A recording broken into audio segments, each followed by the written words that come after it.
그렇지만 그 사람들을 두 종류로 나눌 수도 있습니다. 남자와 여자 두 종류로 나눌 수 있죠. 커피를 마시는 사람과 안 마시는 사람. 전 커피 되게 좋아하는 사람이었는데요. 신목사님이랑 조목사님 커피 잘 안 드셔서 저도 커피 대신에 주스를 같이 마셔서 주스는 당이 안 좋은데 그러고 있습니다. 어쨌든 운동을 하는 사람과 운동을 안 하는 사람. 저는 운동을 안 하지만 하려고 하는 사람입니다. 운동을 안 하는 사람으로 두 가지 종류로 이렇게 나눠 볼 수가 있다라는 겁니다. 근데 오늘 우리가 생각해 보기 원하는 두 종류의 사람은 이런 사람들입니다. 티가 나는 사람과 티를 내려는 사람. 티가 나는 사람들은요, 굳이 티 내려고 하지 않습니다. 그저 자기에게 주어진 일이라든가 남들을 향한 일이라든가 어떠한 일들이 그들에게 주어졌을지라도 티가 나는 사람들은 그저 묵묵히 그 일들을 감당하는 것을 볼 수가 있습니다. 물론 그들이 묵묵히 그 일들을 감당하지만 신기하게도 그런 사람들은 티가 저절로 나는 것을 우리가 또한 봅니다. 그렇지만 그렇다고 그들이 하는 모든 일들이 다 티가 나는 것은 아닙니다. 어떠한 일들은 티가 나지 않은 채 그냥 넘어가는 일들도 많이 있습니다. 그러나 그것은 그 티가 나지 않는 티가 나는 사람들에게는 그것은 중요한 일이 아닙니다. 티가 나든 나지 않든 그것이 그에게 그렇게 중요한 가치가 되지 않기 때문에 그렇습니다. 그래서 이 티가 나는 사람들은요, 있을 때는 잘 모릅니다. 그 사람이 얼마나 소중했는지 중요한 사람인지 있을 때는 잘 모르다가 그 사람이 그 자리에서 없어지면 어떻습니까? 그 빈자리가 확 크게 우리에게 다가오는 것을 경험하게 됩니다. 그런데 티를 내는 사람은 좀 다릅니다. 티를 내는 사람은요, 무엇을 하든 자신의 업적이 인정받기를 원합니다. 나의 일을 할 때에도 남을 위한 일을 할 때에도 뭔가 드러나기를 원합니다. 그래서 화려한 것을 좋아하고 뭔가 눈에 잘 띄는 곳에 이왕이면 그런 일 맡기를 더욱더 좋아하고 생색내기를 잘합니다. 이 사람들에게는 다른 사람들이 알아주느냐 알아주지 아니하느냐가 매우 중요합니다. 그래서 주도하기를 좋아하고요, 자기 중심적으로 일이 돌아가기를 원합니다. 왜냐하면 그래야 티가 더 잘 나기 때문에 그러합니다. 여러분들은 티가 나는 사람과 함께 있기를 원하십니까? 티를 내는 사람과 함께 있기를 원하십니까? 누구랑 있기를 원하세요? 둘 다 싫으십니까? 혼자가 좋으세요? 어떤 사람이 내 옆에 있었으면 더 좋겠습니까? 티가 나는 사람을 우리는 대부분 원합니다. 그리고 나는 절대 티내는 사람이 되지 않기를 원합니다. 그리고 나는 절대 티낸 사람이 아니야 라고 착각하며 살아갈 때도 분명히 있습니다. 그런데 모순적으로요, 분명 이 세상에 많은 사람들은 티를 내는 사람들을 좋아하기보다는 티가 나는 사람들을 좋아합니다. 티가 내는 사람이 될래, 티가 나는 사람이 될래 물어보면 티가 나는 사람이 되겠다고 얘기하는 사람들이 더 많을 것입니다. 그런데 모순적으로 세상에서는 무엇을 요구합니까? 티 내기를 요구합니다. 티를 내야 그 사람이 무엇을 가지고 있는지, 어떠한 능력이 있는지 알 수 있기 때문에 그 사람이 티를 내는 것을 통해서 그 사람들이 당신이 지금 티내는 것이 무엇인지 보고 그것으로 그 사람의 가치를 평가하고 매기기 때문입니다. 그렇지만 정작 필요한 사람들은 누구입니까? 티가 나는 사람들입니다. 누가 그 자리를 감당할 수 있겠습니까? 티가 나는 그 사람의 자리. 세상이 몰라줘도, 사람들이 알아주지 않아도 진실되이 그저 변함없이 늘 그 자리에서 묵묵하게 성실하게 이름도 없이 빛도 없이 그 자리를 감당할 수 있는 사람들은 누구입니까? 우리는 그리스도인들입니다. 우리는 세상에 속하지 아니한 사람들입니다. 우리의 시민권은 하늘에 있는, 하늘에 속한 사람들입니다. 하나님께 속한 사람들입니다. 그래서 우리는 이 세상에 어떠한 사명을 부여받았습니까? 그리스도의 향기를 내뿜어야 합니다. 빛을 드러내야 합니다. 이 세상 가운데서 짠맛을 내야 합니다. 그러나 그리스도의 향기를 품어내는 것, 우리가 빛을 드러내는 것, 우리가 짠맛을 내라는 그 말씀들이 우리로 하여금 티내는 그리스도인이 되라는 말씀은 아닙니다. 오늘 본문을 보면요, 금식에 대하여 말씀하고 있습니다. 금식을 할 때에도 두 종류의 사람이 있다고 이야기하고 있습니다. 첫 번째 종류의 사람은 외식하는 자들입니다. 외식하는 자는요, 슬픈 기색을 감추지 아니하고 드러냅니다. 금식하는 것을 사람에게 보이려고 얼굴을 흉하게 하기를 주저하지 않습니다. 유대인에게 있어서 금식은 매우 중요한 경건의 특징 중에 하나였습니다. 그 금식을 가지고 금식을 하는 것은 마땅하고요. 그 금식을 얼만큼 하느냐가 그 사람이 얼만큼 경건하느냐 그 기준이 되어지는 것이 금식이었습니다. 따라서 외식하는 자들은 그 금식을 통해서 자신이 경건하다고 티내기 위해 노력합니다. 그들에게 중요한 것은 사람들로부터 내가 얼마나 경건한 자인지 인정받는 것이 중요합니다. 다른 사람들의 판단이 내가 어떻게 비춰지느냐가 그들의 모든 관심입니다. 그들은 중심이 아닌 외모를 중요하게 생각합니다. 그래서 그들은 자신의 신앙을 과시하기를 주저하지 않습니다. 나는 이만큼이나 금식하는 사람이라고. 나는 이렇게나 간절히 하나님께 매달리는 사람이라고. 나의 믿음의 행동이 이만하다고 인정받기를 원합니다. 그들에게 홀로 있느냐, 그렇지 아니하느냐는 매우 중요한 문제입니다. 왜냐하면 홀로 있을 때에는, 다른 사람들이 아무도 보지 않을 때에는 그들에게 금식함이 그다지 중요하지 않기 때문입니다. 이들은 하나님 앞에서 신앙생활을 한다기보다는 사람들 앞에서 신앙생활을 하는 사람들입니다. 6장에서는 금식뿐만 아니라 구제와 기도에 있어서도 외식하는 자들을 분류해냅니다. 우리가 하나님을 믿는 데 필요한 모든 것들, 우리가 하나님을 믿으면서 행하는 모든 그 신앙의 요소들, 그 모든 것들이 자신의 경건함을 뽐내기 위한 수단으로 이용됩니다. 나는 이만큼 어려운 사람들을 많이 돕고 있다고, 나보다 더 이 어려운 사람 돕는 데에 열과 성의를 바치는 사람은 없을 거라고, 나는 이만큼 오래 기도한다고, 나는 이만큼 많이 기도한다고. 그들은 거리 어귀에 서서 기도하기를 좋아합니다. 나는 이렇게 괴로워하며 금식하고 있다고, 내가 이렇게 힘들지만 그러함에도 불구하고 나는 금식한다고 드러내는 것을 좋아합니다. 그러한 그들에게 공통적으로 주어지는 결과가 있습니다. 외식하는 자들, 티내기 위해서 구제하고 티내기 위해서 기도하고 티내기 위해서 금식하는 자들에게 공통적으로 주어지는 결과가 있는데, 그것은 그들의 자기 상을 이미 받았다라는 것입니다. 그들은 그들의 상을 이미 받았습니다. 어떠한 식으로 받은 것입니까? 그들이 정작 원했던 것은 무엇입니까? 사람들로부터의 인정입니다. 한번 생각해 보십시오. 제가 여러분들에게 티를 내기를 원합니다.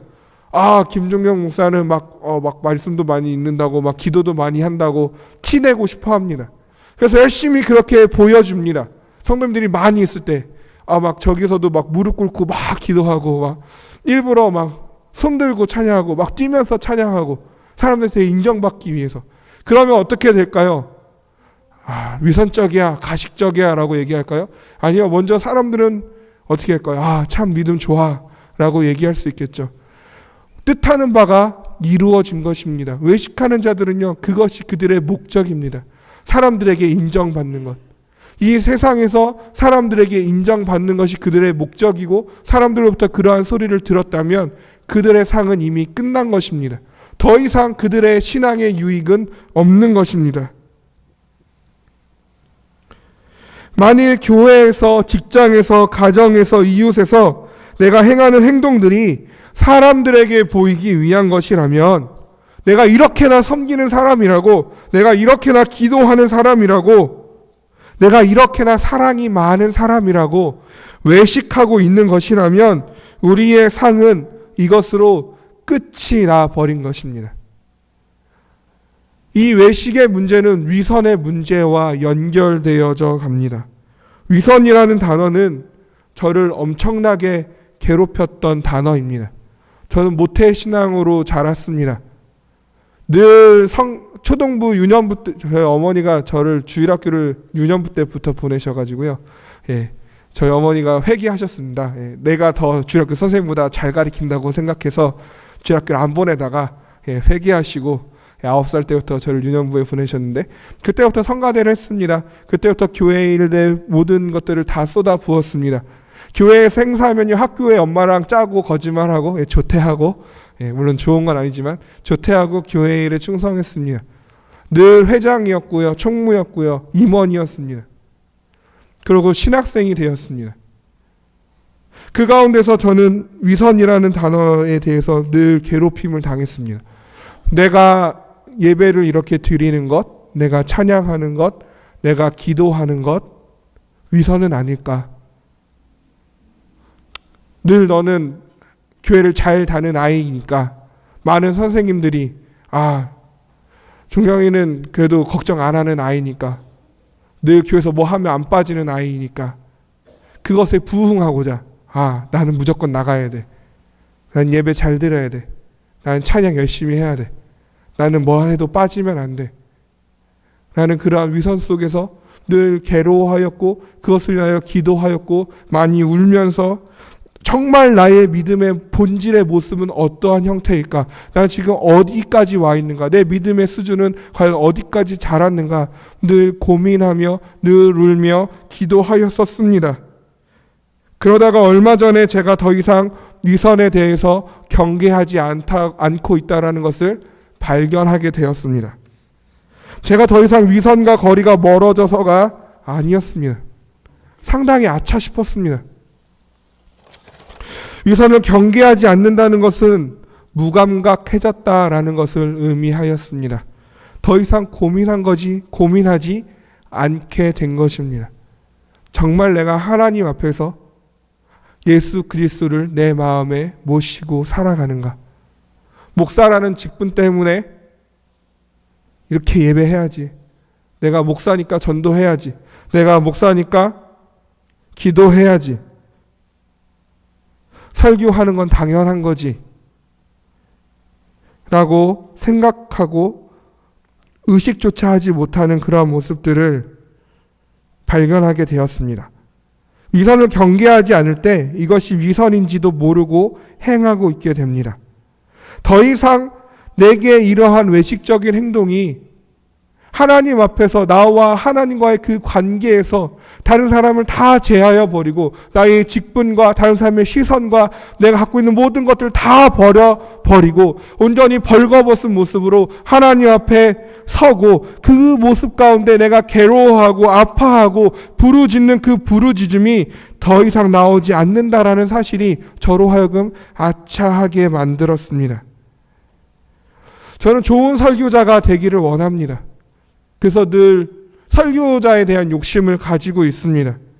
그런데요, 하나님께 좋은 설교자가 되기를 원합니다. 물론 설교는 성도들 앞에서 행하는 것입니다. 그런데 성도님들이 저의 이 설교를 듣고 은혜를 받는지 안 받는지는 저의 능력에 달린 것이 아닙니다. 그것은 하나님께서 행하시는 것이라고 믿습니다. 하나님께 영광이 되는, 하나님께 기쁨이 되는, 하나님의 마음을 시원하게 해드리는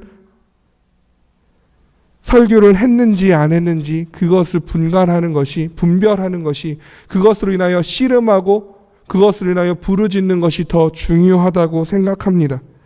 은혜는 하나님께 맡겨드리는 것입니다. 그러함에도 불구하고 종종 외식하는 모습이 보일 때가 많이 있습니다. 설교를 준비하다 보면요, 이번 설교는 좀 잘 되겠다 라는 느낌이 들 때가 있습니다. 설교를 하다 보면요, 오늘은 죽었구나. 큰일 났다. 라는 생각이 들 때도 있습니다. 내가 이런 말을 저 강단에 서서 하면 과연 성도님들이 웃어줄까? 사실 저는 맨 처음에 되게 재밌는 목사가 하고 싶었었거든요. 근데 제가 재미없는 사람인 걸 알고 접었습니다. 어쨌든지 간에 내가 이런 말을 하면 분위기가 어떻게 될까? 사람들이 좋아할까? 기억해 줄까? 어디 가도 내가 이 설교를 했다고 말할 수 있을까? 설교 원고를 쭉 훑어보면서 이 말은 내가 봐도 정말 멋있다. 막 페이스북에 올리고 그랬던 적도 있습니다.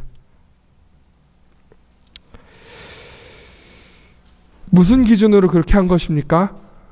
사람들에게 인정받으려는 기준으로 그렇게 한 것입니다.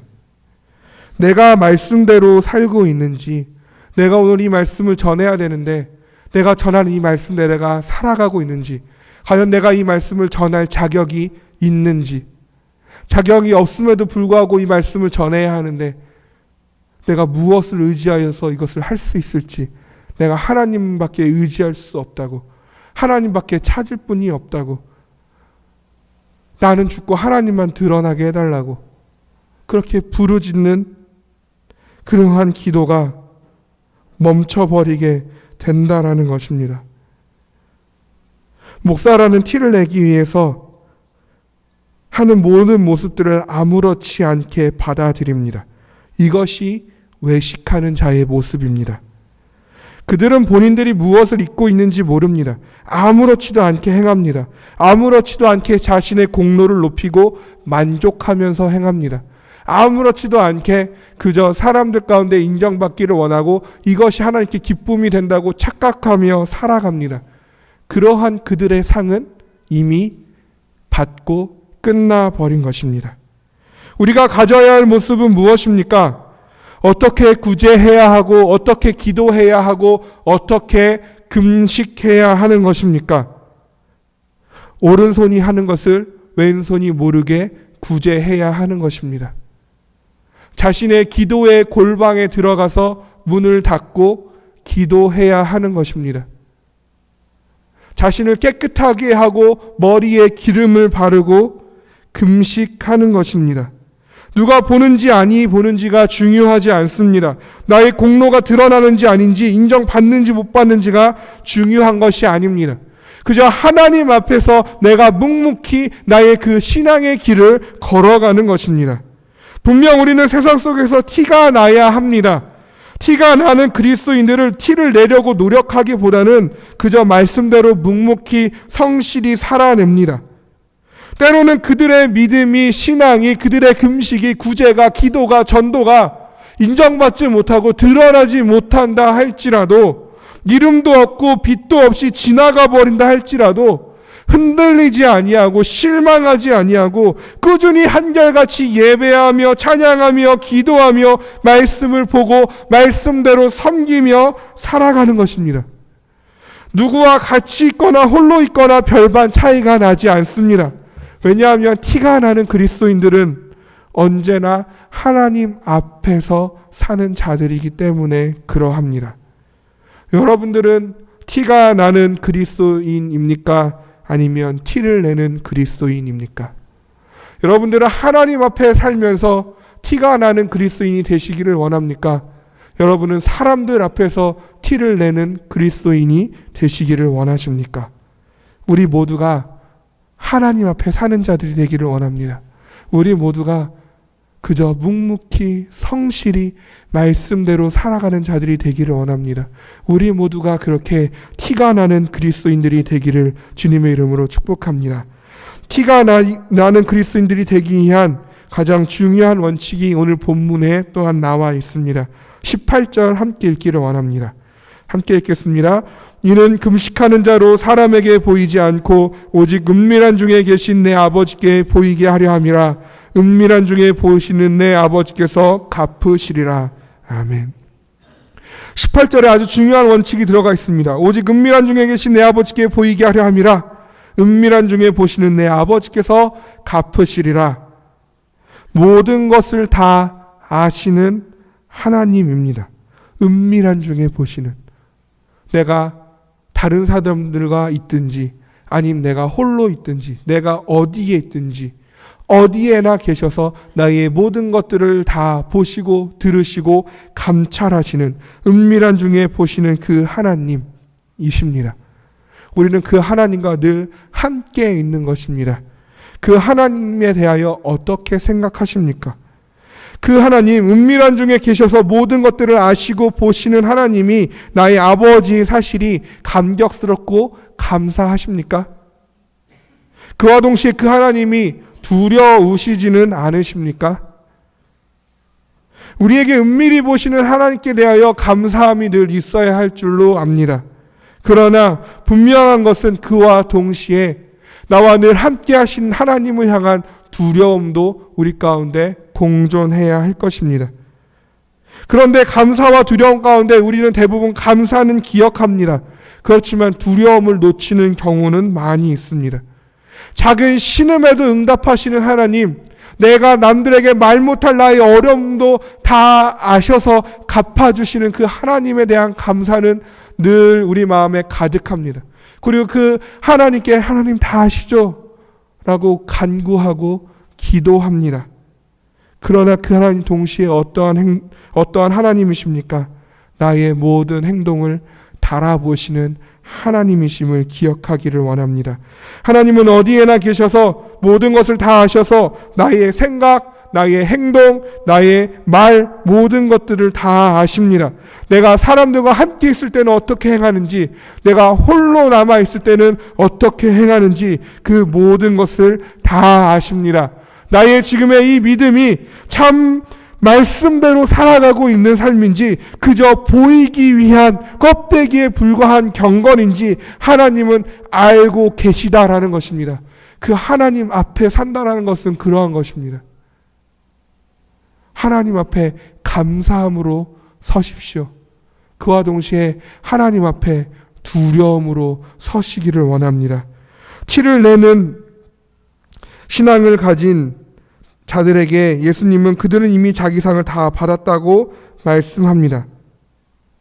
그리고 은밀히 행하는 자들에게는 무엇이라고 말씀하십니까? 누가 갚으시겠다고요? 하나님께서, 아버지께서 다 갚으시리라 말씀하십니다. 여러분, 여러분들의 믿음의 그 상급을 사람들에게 받기를 원하십니까? 아니면 하늘의 아버지께서 갚아주시기를 원하십니까? 오늘 본문 바로 뒤에 나오는 말씀은 보물을 하늘에 쌓아두라는 주제로 기록되어져 있습니다. 오늘 본문 바로 앞에 나오는 말씀은 아까 우리가 나누었듯이 구제함도 은밀히 할 것이며 기도도 은밀히 할 것이며 금식도 티를 내지 말고 은밀히 하라는 말씀입니다. 우리가 신앙생활을 하나님 앞에서 그저 은밀히 행하기 시작할 때에 그때 우리의 상급은 어디에 쌓이는 것입니까? 우리의 보물은 어디에 쌓이는 것입니까? 저 하늘에 쌓이는 줄로 믿습니다. 우리의 모든 믿음의 생활들이 교회에 있든지 가정에 있든지 직장에 있든지 누구와 함께 있든지 나 홀로 있든지 상관없이 늘 나와 함께 하시는 하나님을 기억함으로 내가 이렇게나 믿음이 좋은, 내가 이렇게나 섬김이 많은, 내가 이렇게나 사랑이 많은 사람이라고 사람들에게 인정받는 것이 목적이 아니라 하늘의 아버지께서 갚아주실 것을 늘 바라보며 때로는 그 길이 아무런 열매가 없는 것처럼 보일지라도, 전도해도 그 누구도 내 말을 들어주지 않는 것처럼 보일지라도, 기도해도 하나님도 잘 들어주지 않는 것처럼 느껴질지라도, 내가 아무리 교회 봉사를 해도 그 누구도 나를 칭찬해주지 않고 인정해주지 않고 알아주지 않는다 할지라도 은밀한 중에 보시는 하나님이 다 알고 계심을 기억하시면서 그 하나님이 갚아주시리라 믿으시면서 우리의 하늘 상급을, 우리의 상급을, 우리의 보물을 저 하늘에 쌓아두시며 사는 저와 여러분이 되기를 주님의 이름으로 축복합니다. 우리 같이 기도하겠습니다.